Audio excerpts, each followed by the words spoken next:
Hey guys, I am Amir Saudat and this is Channel FM. Every week, we have got a brand new awesome story podcast for you. So, sit back, hit play, and let's dive in together.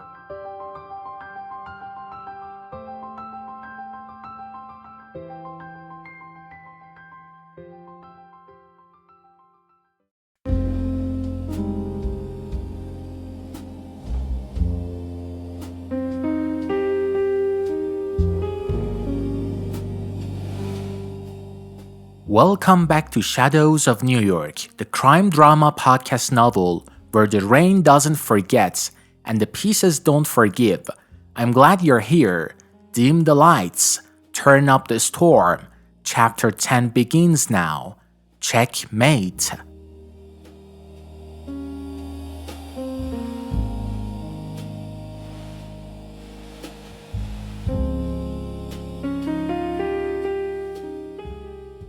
Checkmate. The city holds a breath it can't keep. Dawn limped into Manhattan like an apology. The blackout's teeth marks were still in the skyline. Traffic lights blinked the wrong color. Storefronts woke up slow. Detective Michael Reid stood at the precinct window with the ledger locked in a steel case at his feet and a cup that had forgotten heat. The message from last night still blinked on his phone, like a dare. Check. Jessica Clark arrived with a damp hair and eyes that didn't allow sleep. Photos are processed, she said. Umbra in Chinatown. Crowds. Weapons. Saffron haze. My editors primed. Hold till midnight. Michael said. We end it first, then we show it. End it how? Jessica asked. With a curve, Michael said.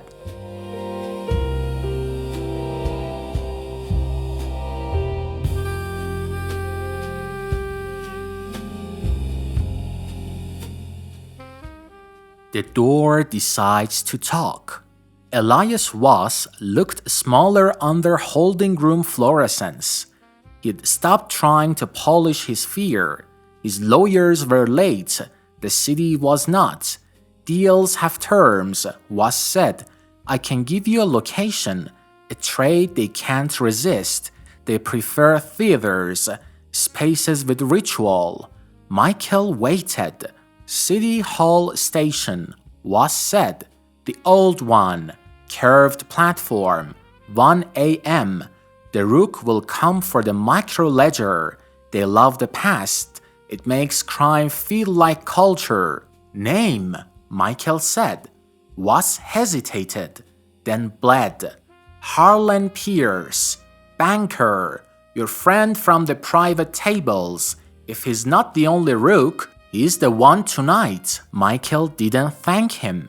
He didn't know how to thank a door for opening into fire.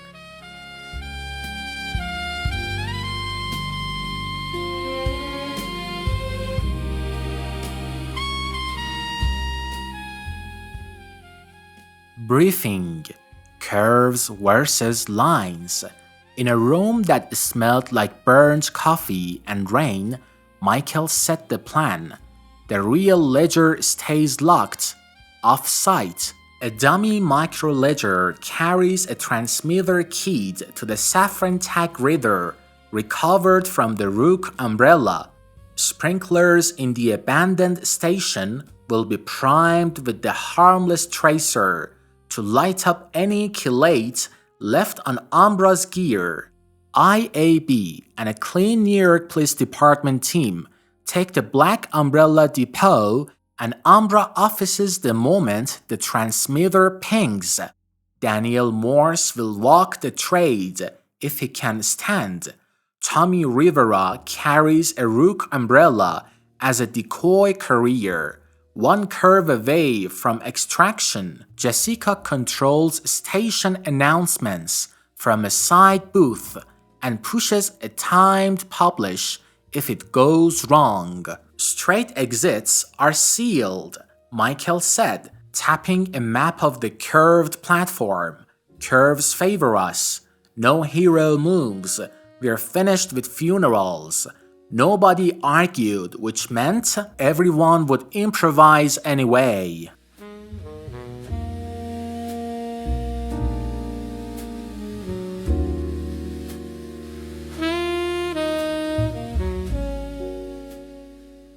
Kind of forgiveness. At Bellevue, Daniel signed himself out against advice and stitches. The bullet had turned his shoulder into a geography lesson. He met Jessica under an awning, stuttering rain. "You don't owe this," she said. "I owe what comes after," Daniel replied. He tried on a smile, and it didn't fit. "Besides, I don't like men who call terror craft." "You'll have Overwatch," she said. "I'll have a past that wants a future," he said, and that was that.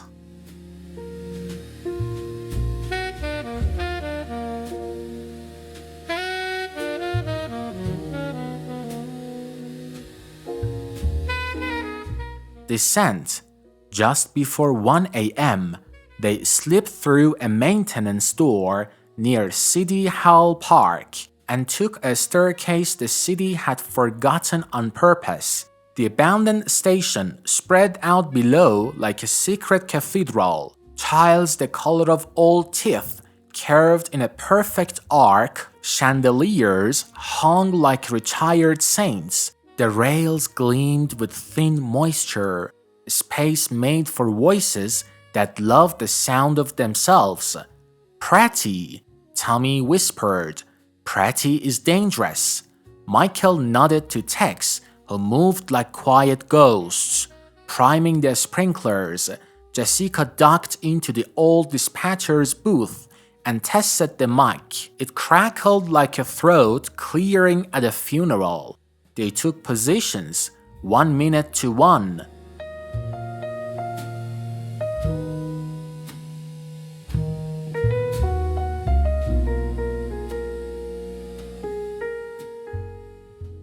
The Rook arrives. They heard the footsteps first.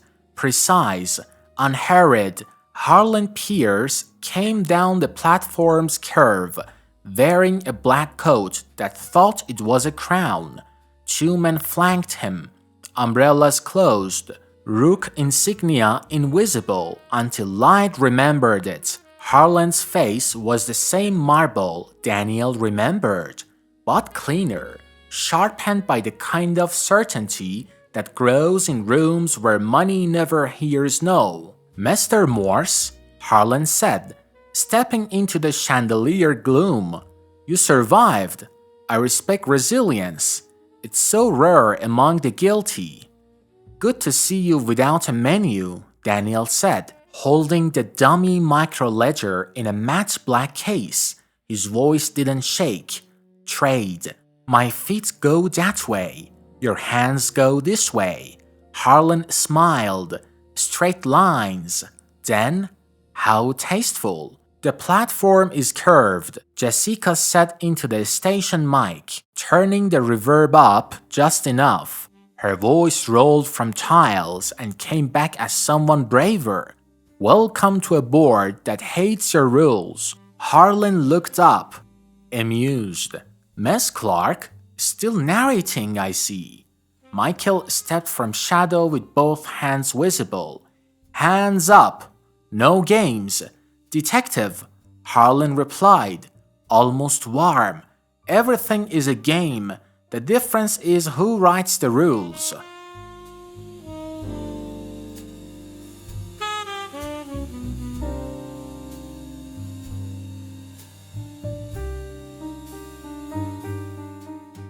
First move.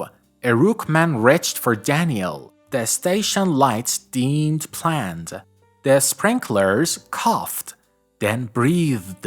A soft rain that smelled like vanilla and saffron, and something electric.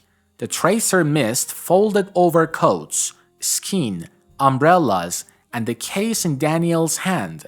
The reader on Michael's belt woke with a quiet, satisfied tone. Harlan didn't flinch.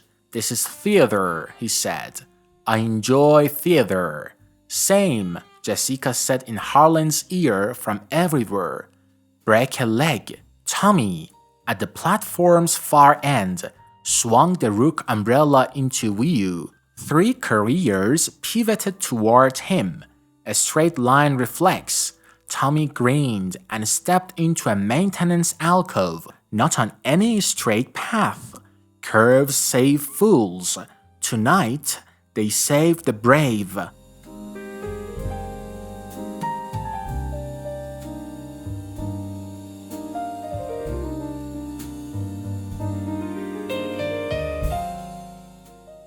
The knife and the lesson. Harlan didn't reach for a gun.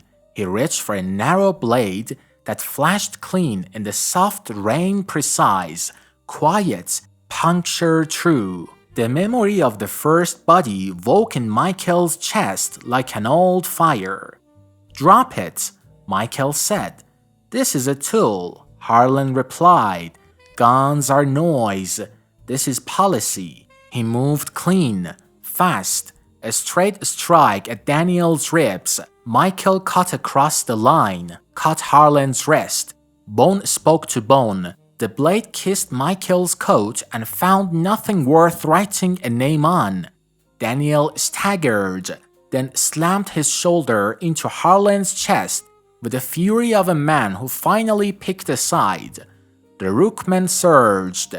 New York Police Department shadows moved. The curve of the platform broke sight lines. No one owned a straight shot. Now, Michael barked.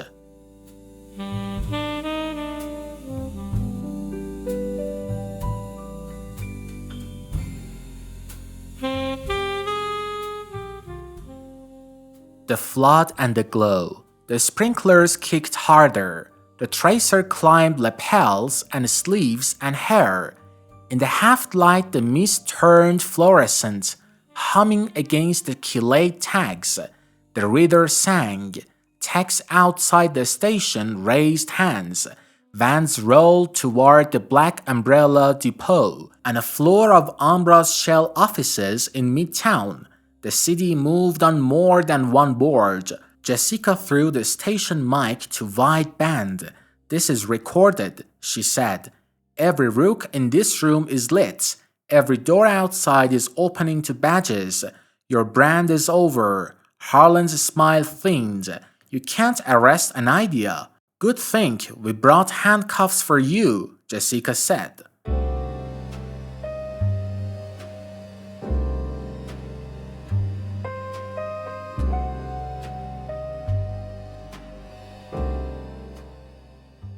Crossfire, curved, guns surfaced, echoes misbehaved, a shot cracked and died against tile, another ricocheted off the chandelier's stained glass with a high pitiful note. The curve refused straight trajectories. "Hands!"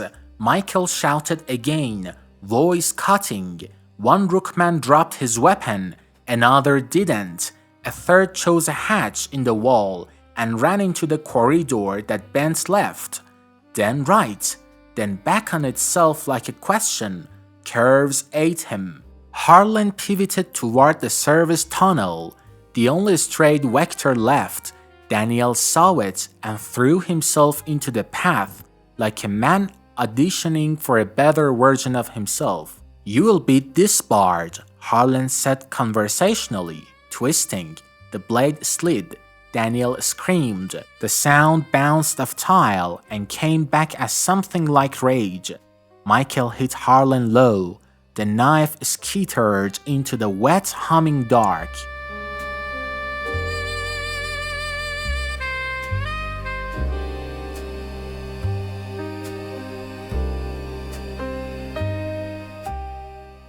Voice versus voice. From the booth, Jessica flipped a second switch, one the tech labeled Announcements Street. The old station had a line to the city hall went, a whisper pipe that once carried instructions To streetcars nobody missed. Tonight, it carried Jessica. Umbra is live. This is a public safety message. Officers, move on marked targets. Citizens, stay clear of City Hall Park and Chambers. Repeat, Umbra is live. Sirens answered from above like a choir that finally learned the tune.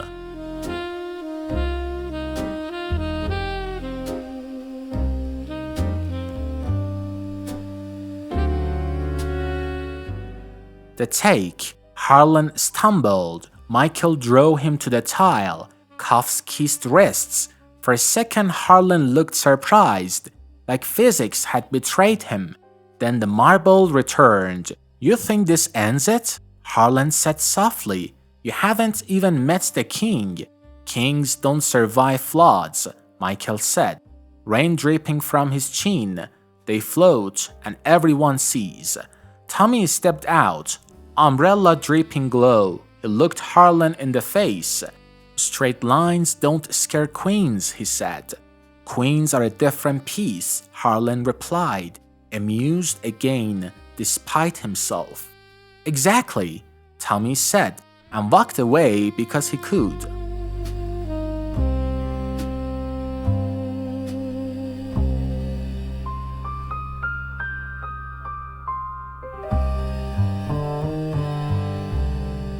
Above ground, boards fall. Simultaneous. Black Umbrella Depot raided. Rows of Rook stitch umbrellas tagged and bagged. A supervisor on his knees with tracer bright on his collarbone. Umbra shell office doors breached. Servers seized. Gold-edged cards collected. Routing keys pinned to cork with numbers that now meant people. Elias Voss let down a stairwell that suddenly seemed honest.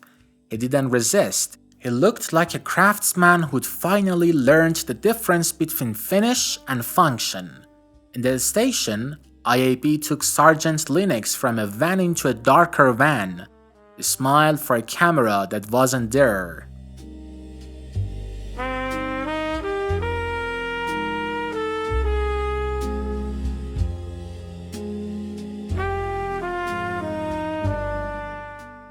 The reveal we deserved.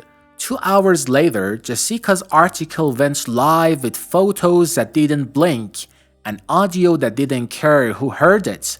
Umbra's saffron system, Black Umbrella's career theater, Pier 47's crown ritual, Chinatown's ambush, and the City Hall capture. Not clickbait, evidence. She ended with a line that made Michael stop and read it twice. New York is curved on purpose. Tonight, that saved lives.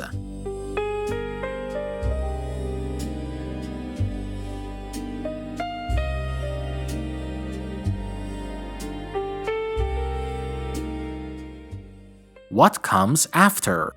Tommy signed the last of his WITSEC papers in a room without weather. He tucked a Rook pin into an envelope addressed to no one and labeled it return to sender. He would keep the umbrella. Rain was part of him now, but the symbol could go to hell. Daniel sat with a bandaged shoulder and a lawyer who charged less than he was worth. Disbarment would come, so would testimony. Redemption didn't have a budget. It only had a schedule. Was negotiated in a room that smelled like new paint and old stories. He gave names that turned into addresses, that turned into the doors, that turned into corridors.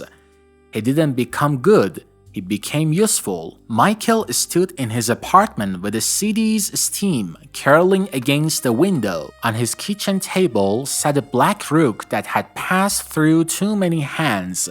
He didn't move it. Pieces don't change if you change their square. People do. Jessica clicked publish on the Epilogue, then turned off every light and listened. The city hummed, not with sirens, with breathing.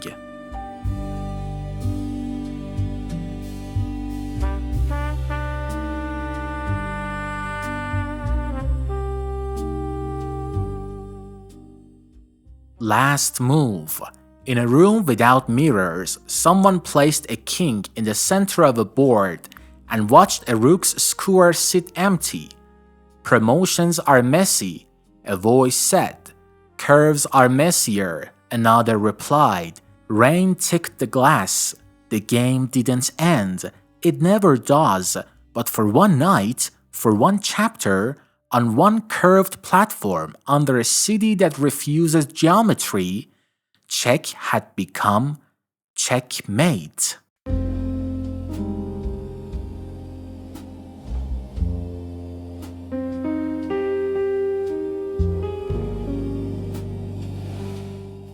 That closes chapter 10, Checkmate, and the end of this arc of Shadows of New York. If this journey kept you in the rain, subscribe, like, and share. We drop one episode every week. Thank you for walking the curves with me.